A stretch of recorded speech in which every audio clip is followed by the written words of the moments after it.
الحمد لله نحمده ونستعينه ونستغفره ونؤمن به ونتوكل عليه ونعوذ بالله من شرور أنفسنا ومن سيئات أعمالنا من يهده الله فلا مضل له ومن يضلل فلا هادي له ونشهد أن لا إله إلا الله وحده لا شريك له ونشهد أن محمدا عبده ورسوله فقد قال الله تعالى في القرآن المجيد والفرقان الحميد أعوذ بالله من الشيطان الرجيم بسم الله الرحمن الرحيم يا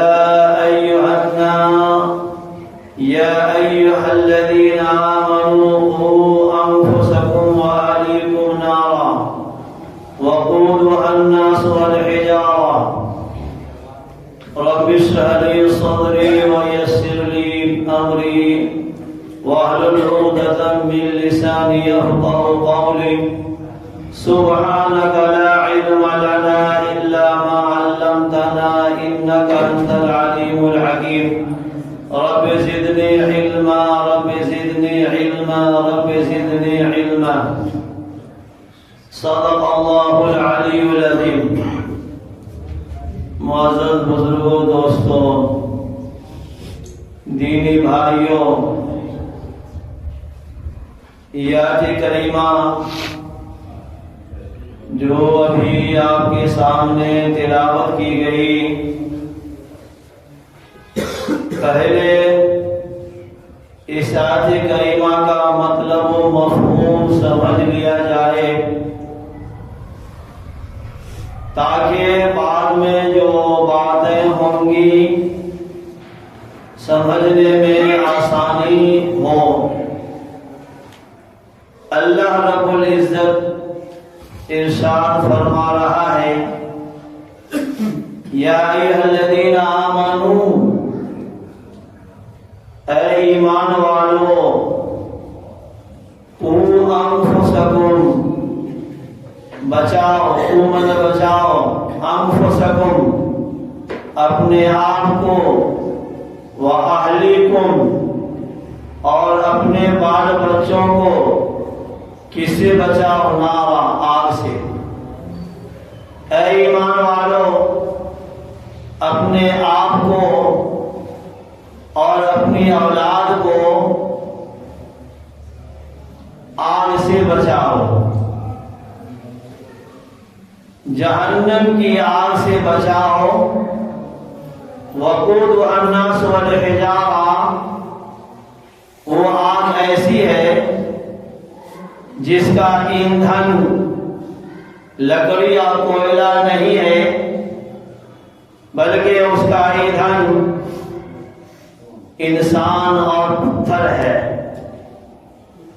یعنی جہنم کی جو آگ ہے اس کو سلگائی جائے گی، اس کا ایندھن ہے انسان اور پتھر۔ اس کے بعد ایک حدیث سمجھیے، اللہ کے نبی نے ارشاد فرمایا کلکم راع وکلکم عن رعیتہ، تم میں ہر ایک آدمی نگراں ہے، ذمہ دار ہے۔ کل قیامت کے دن اس ذمہ داروں سے، نگراں سے سوال کیا جائے گا، پوچھا جائے گا۔ جو بادشاہ ہے وہ نگراں ہے اپنی رعایا پر، اور جو نوکر چاکر ہے وہ نگراں ہے اپنے آقا کی مال و دولت پر۔ عورت یہ نگراں ہے اپنے شوہر کی مال و دولت پر۔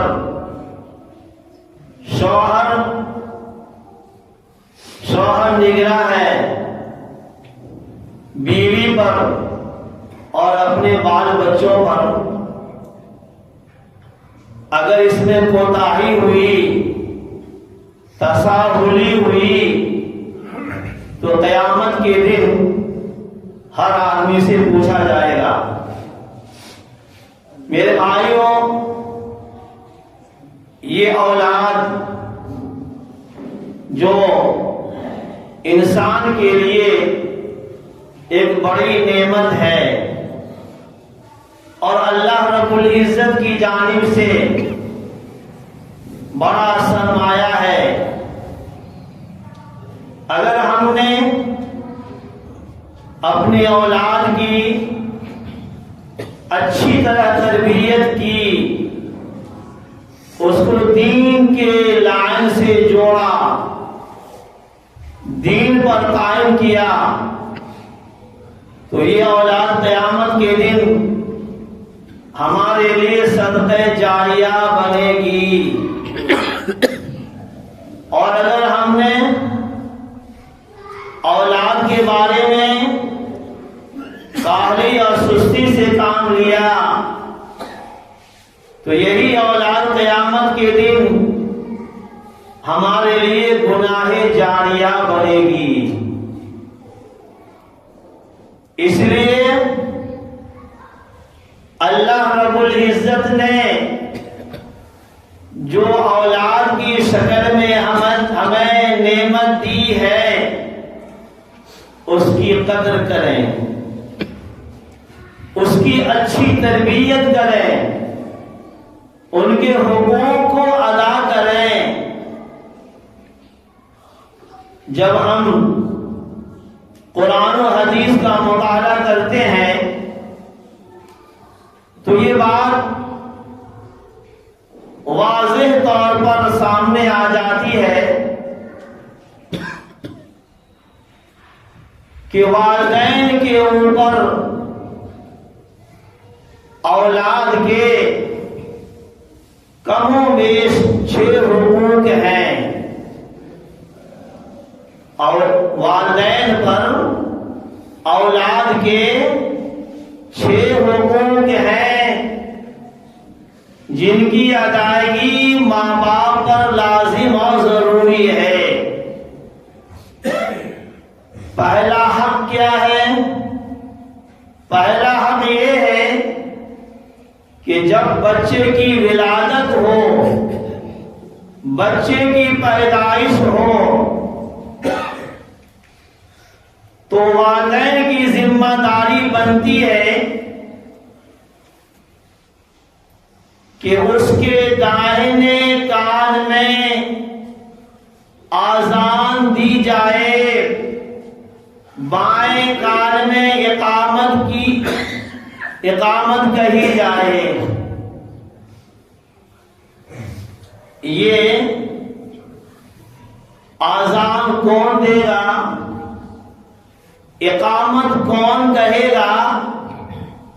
ایرے غیرے نتھو کھرے نہیں، بلکہ کوئی دیندار آدمی ہو، زہد و تقوی والا ہو، خدا کا خوف دل میں رکھنے والا ہو، ایسے آدمی کو بلوا کر کے بچوں کے کان میں آذان اور اقامت کہی جائے۔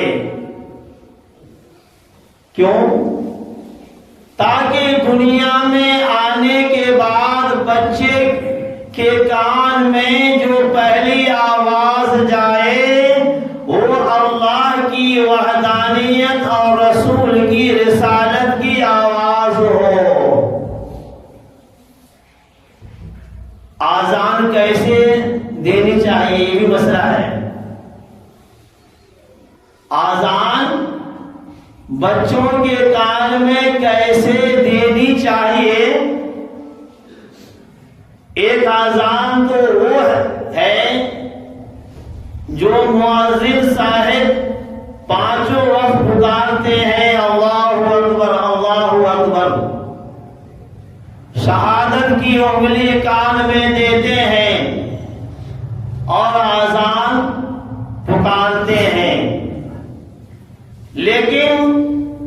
بچوں کے کان میں جو آذان دی جائے گی اس میں تھوڑا سا فرق ہے۔ فرق یہ ہے کہ شہادت کی انگلی کان میں نہیں ڈالی جائے گی، بلکہ ارسال بالید رہے گا، یعنی دونوں ہاتھ اس طریقے سے ہوگا اور اس کے بعد آپ بچوں کے کان میں آذان دیں اور اقامت کہیں۔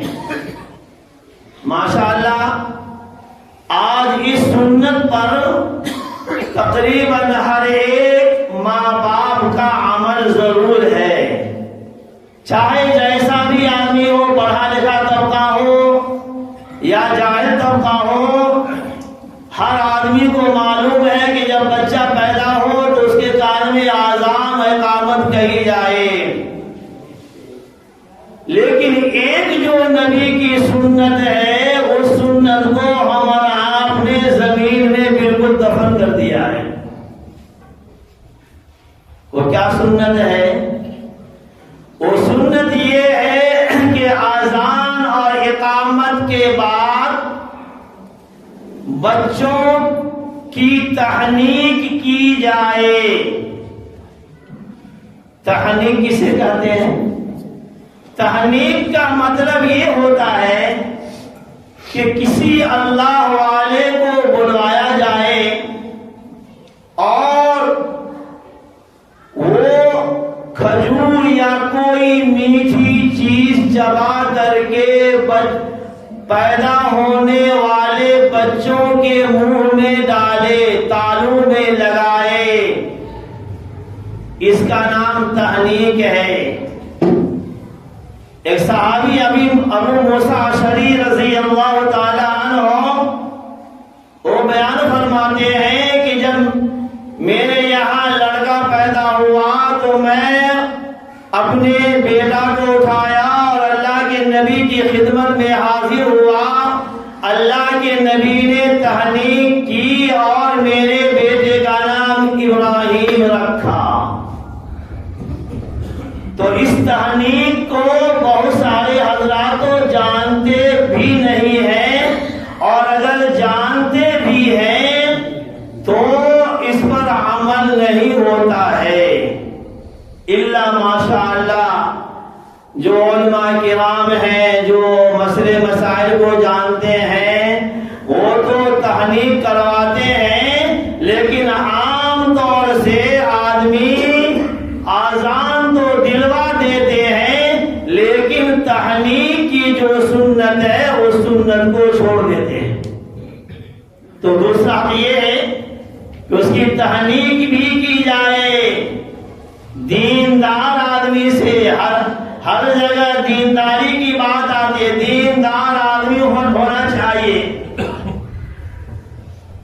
آج کے زمانے میں چونکہ یہ زمانہ جو ہے یہ ترقی یافتہ زمانہ ہے، کچھ حضرات سوچ رہے ہوں گے کہ کس طریقے سے ایک غیر انسان کا لعاب اپنے پیدا ہونے والے بچے کے منہ میں ڈلوائیں، انفیکشن ہو جائے گا۔ میرے بھائیو یاد رکھیے، ہم سب کے سب ایمان والے ہیں، ہمارا ایمان اللہ کی ذات پر ہے، ہمارا ایمان یہ ہے کہ کرنے دھرنے والی ذات اللہ کی ہے، اللہ جو چاہے گا وہی ہوگا، اللہ اگر نہیں چاہے گا تو کچھ بھی نہیں ہوگا۔ ہم اور آپ نے کورونا کا دور بھی دیکھا ہے، بڑا علمیہ تھا وہ دور، لوگ ایک دوسرے سے سلام کلام تک چھوڑ دیا تھا، ہاتھ ملانا تو دور کی بات، لوگ کسی سے ملنا جلنا گوارا نہیں کر سکتے تھے، اور اگر کسی نہ کسی طریقے سے ہاتھ ملا لیا تو جا کر کے صابن سے ہاتھ دھوتے تھے۔ میرے بھائیوں، یہ ایمان بنائیے کہ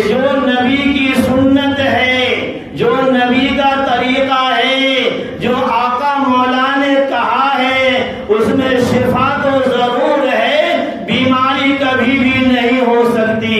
اور آپ نے دیکھا ہوگا کورونا کے دور میں اور محسوس کیا ہوگا کہ جو لوگ انسان سے کترا کر کے چلتے تھے، سلام کلام تک نہیں کرتے تھے، اس کو بیماری زیادہ پکڑی ہے۔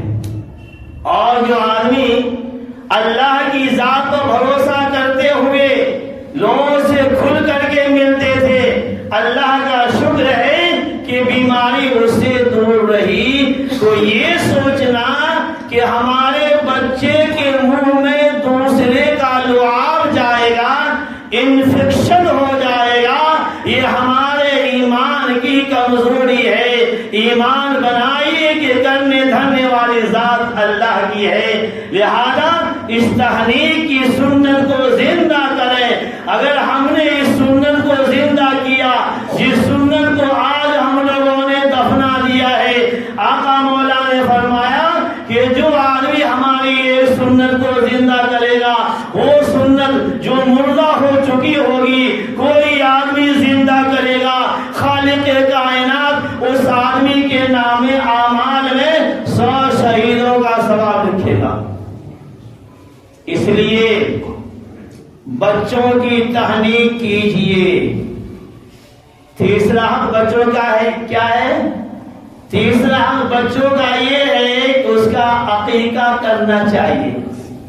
عقیقہ یہ کوئی فرض اور واجب نہیں ہے، مستحب طریقہ ہے، بہتر طریقہ ہے۔ اس کے بارے میں اللہ کے نبی نے فرمایا کہ جس بچوں کا عقیقہ ہو جاتا ہے، اللہ تعالی عقیقہ کے صدقہ طفیل میں پریشانیوں کو، مسائل کو، بیماری کو اللہ تعالی دور کر دیتا ہے۔ لہذا عقیقہ کرنا چاہیے۔ لڑکا ہے، 2 خصی 2 جانور ذبح کیجئے، لڑکی ہے 1 جانور ذبح کیجئے، اور بچے کا بال منڈوانے کے بعد بال کے برابر چاندی اللہ کے راستے میں غریب مسکین میں تقسیم کر دیجئے، دے دیجئے۔ تو تیسرا حق یہ ہے کہ اس کا عقیقہ کیا جائے۔ چوتھا حق کیا ہے؟ اور یہ لازمی حق ہے۔ یہ جو 3 حق ہم نے بیان کیا کہ آذان ہو، تحنیک ہو یا عقیقہ ہو، یہ تو حق ہے ہی، لیکن یہ نام رکھنا یہ بنیادی حق ہے بچوں کا۔ نام کب رکھنا چاہیے؟ پہلے بھی آدمی پیدا ہونے کے بعد بھی آدمی نام رکھ لیتا ہے۔ بعض حضرات تو بچے کی پیدائش سے پہلے ہی نام سوچ لیتا ہے کہ اگر بیٹا ہوگا تو فلاں نام رکھوں گا اور بیٹی ہوگی تو فلاں نام رکھوں گا۔ یہ کوئی گناہ کی بات نہیں ہے، اللہ سے آدمی امید کے طور پر نام کا انتخاب کر سکتا ہے، لیکن بہتر یہ ہے کہ 7ویں دن عقیقہ کیا جائے اور اسی دن بچوں کا نام رکھنا چاہیے۔ کیسا نام رکھنا چاہیے؟ آقا مولا نے فرمایا کہ جب تم اپنے بچوں کا نام رکھو تو اچھا سے اچھا نام رکھو، کیوں؟ کل قیامت کے دن آدمی اپنے نام سے اور اپنے باپ کے نام سے پکارا جائے گا۔ ہر آدمی قیامت کے دن اپنے نام اور اپنے ماں باپ کے نام سے پکارا جائے گا کہ کہاں ہے فلاں ابن فلاں، الا عیسیٰ علیہ السلام کے۔ عیسیٰ علیہ السلام چونکہ بغیر باپ کے خالق کائنات نے ان کو پیدا کیا، لہذا عیسیٰ علیہ السلام اپنی ماں کے نام سے پکارے جائیں گے۔ کہاں ہے عیسیٰ بن مریم۔ تو فرمایا کہ قیامت کے دن ہر انسان اپنے نام سے اور اپنے باپ کے نام سے پکارا جائے گا، لہذا اے لوگوں تم اپنے بچوں کا اچھا سے اچھا نام رکھو۔ اس کے بعد اللہ کے نبی کی حدیث ہے کہ ناموں میں سب سے بہترین نام عبداللہ ہے اور عبد الرحمن ہے۔ عبداللہ رکھیے، عبد الرحمن رکھیے،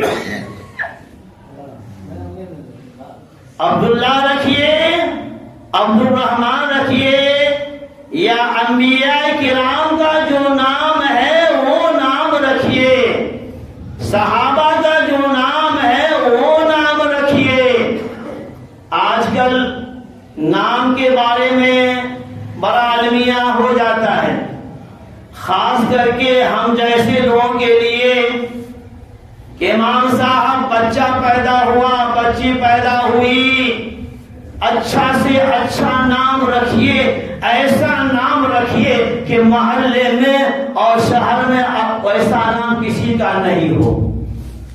تو میں شزدر اور حیران رہ جاتا ہوں، اور میں جانتا ہوں کہ یہ آدمی آیا ہے نام پوچھنے کے لیے، ہم سے نام پوچھے گا اور جا کر کے وہی نام رکھے گا جو اس کے دل میں چھپا ہوا ہے،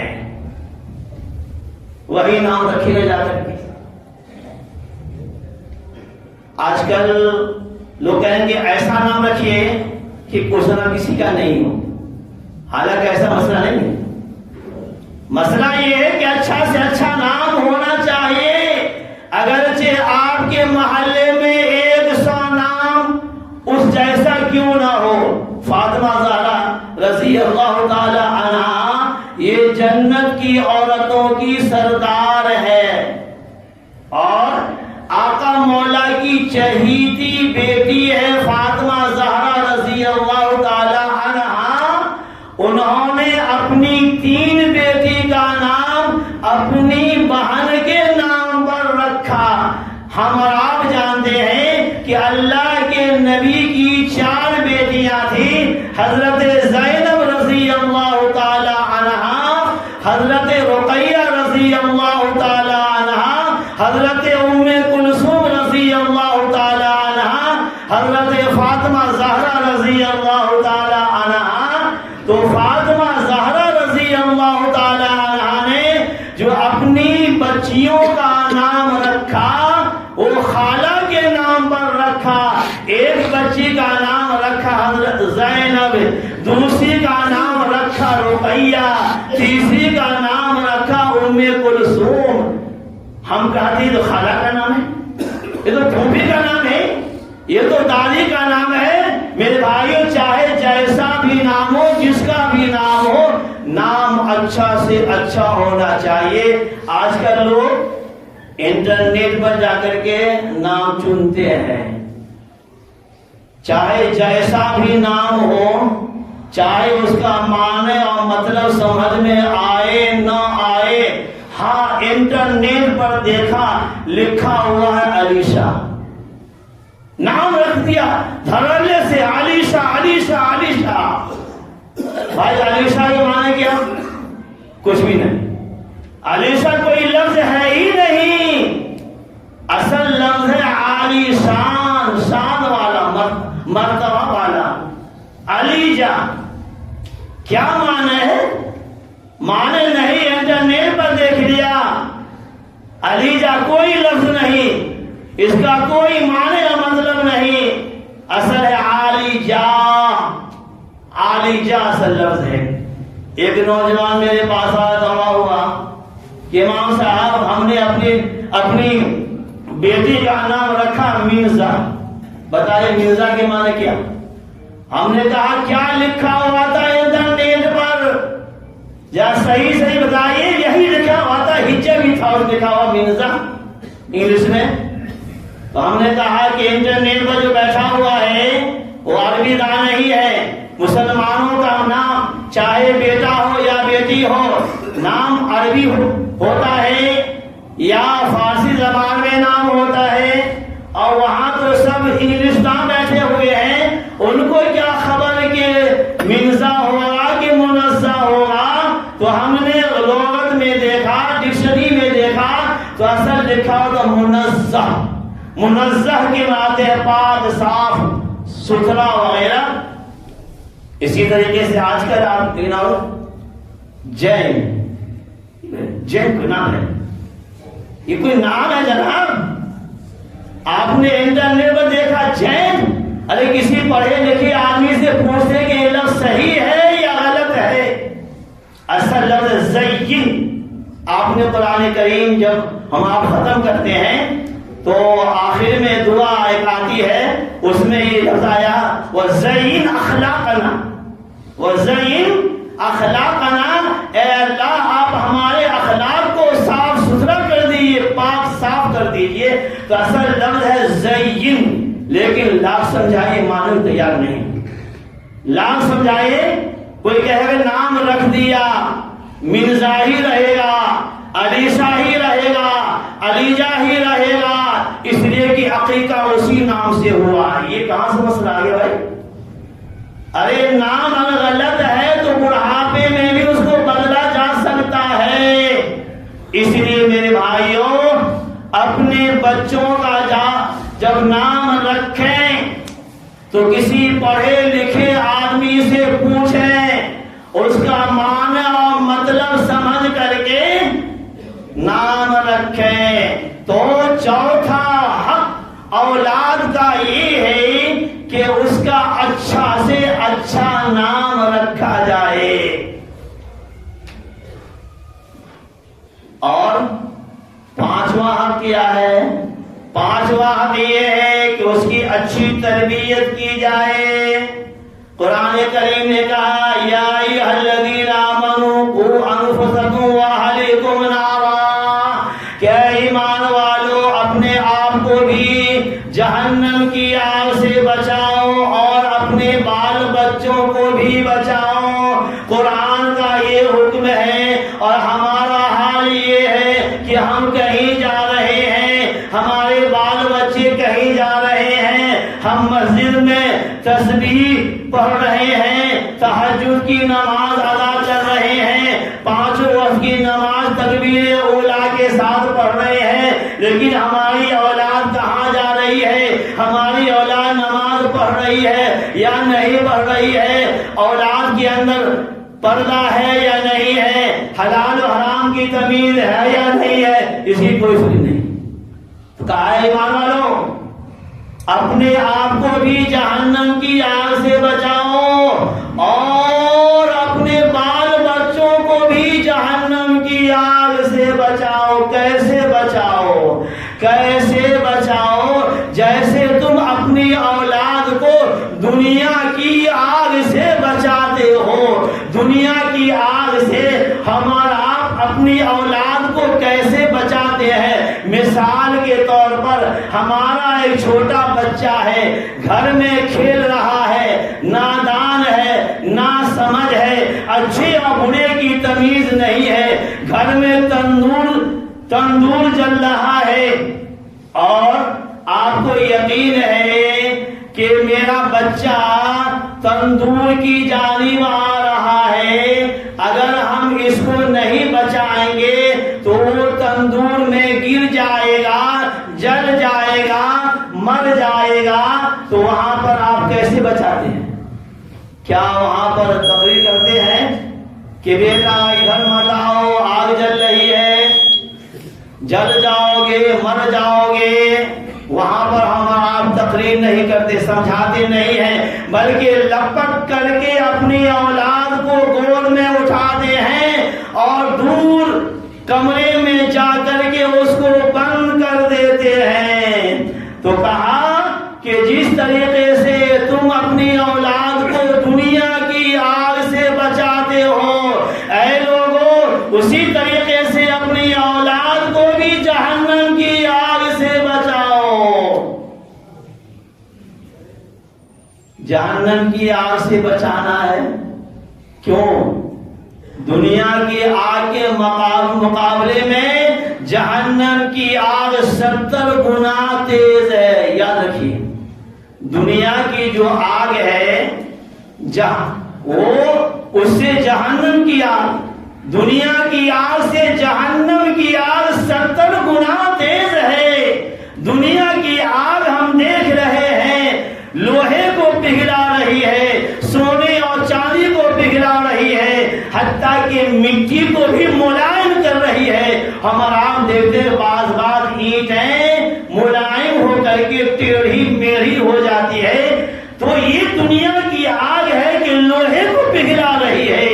تو میرے بھائیوں جس آگ میں 70 گنا زیادہ طاقت ہو وہ آگ کیسی ہوگی، اس کی تپش کیسی ہوگی. آقا مولا نے فرمایا کہ اگر جہنمیوں کو جہنم کی آگ سے نکال کر کے دنیا کی آگ میں ڈال دیا جائے تو اس کو دنیا کی آگ میں نیند آ جائے گی.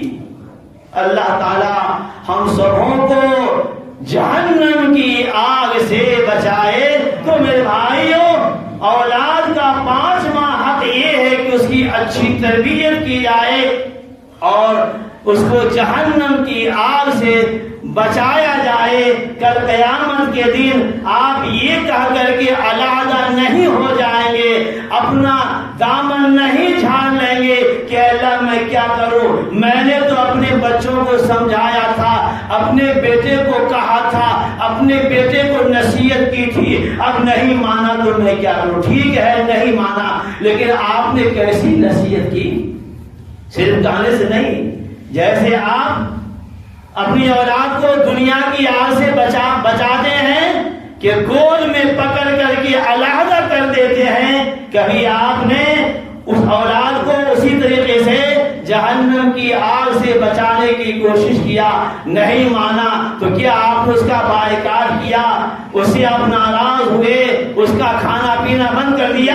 ٹھیک ہے آپ یہ کہیں گے کہ نوح علیہ السلام کا بیٹا بھی کافر تھا، وہ ان کو ہدایت پر نہیں لا سکے، لیکن نوح علیہ السلام نے سمجھایا بجھایا، ان کے بس میں جو تھا کیا، اس کے بعد اللہ تعالیٰ کی یہاں ان کی گرفت نہیں ہوگی. اگر اسی طریقے سے ہم اپنی اولاد کو اچھی تربیت دیں گے اور جہنم کی آگ سے بچائیں گے اور نصیحت کریں گے، حتی الامکان جہاں تک ہمارے بس میں ہے تو ہو سکتا ہے اللہ کی ہماری پکڑ نہیں ہو. لیکن جس طریقے سے آج ہم اپنے بال بچوں کے ساتھ کر رہے ہیں، دنیاوی اعتبار سے کر رہے ہیں، دین کے اعتبار سے کیا کر رہے ہیں، دونوں میں زمین آسمان کا فرق ہے. اللہ تعالیٰ سے دعا ہے کہ اللہ تعالیٰ ہم سبوں کو کہنے سننے سے زیادہ عمل کی توفیق عطا فرمائے. وآخر دعوانا